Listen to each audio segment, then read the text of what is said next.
যদি আপনার bank appraisal value আপনার কন্ট্রাক্ট প্রাইস থেকে কম আসে তখন আপনি কি করবেন? আপনি যখন কন্ট্রাক্টে যাবেন, কন্ট্রাক্টে যাওয়ার পরে আপনার ল্যান্ডার ব্যাংক অ্যাপ্রেজাল অর্ডার করবে। সো ব্যাংক অ্যাপ্রেজাল হচ্ছে আপনি যখন একটা প্রপার্টি কিনবেন, লেটস সে ফর এক্সাম্পল আপনি একটা ওয়ান ফ্যামিলি কিনতেছেন 650 দিয়ে। সো ব্যাংকের থেকে লোক পাঠাবে চেক করার জন্য যে প্রপার্টির ভ্যালু 650 আছে কিনা। সো ওরা এসে প্রপার্টি কন্ডিশন চেক করবে এবং last 6 to 12 month similar property কী দামে বিক্রি হয়েছে ওইটা এসে চেক করবে।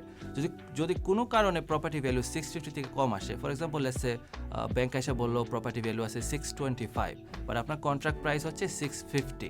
সো এখন আপনি কী করবেন? সো কয়েকটা অপশন আছে। একটা অপশন হচ্ছে আপনার এজেন্টকে আপনি বলবেন যে প্রপার্টি ভ্যালু তো কম আসছে, আপনি সেলারের সাথে এখন রিনেগোশিয়েট করতে চান। সো এজেন্ট সেলারের সাথে কথা বলবে। অনেক সময় কী হয়, যদি মাল্টিপল অফার সিচুয়েশন থাকে, সেলাররা প্রাইস রিডিউস করতে চায় না।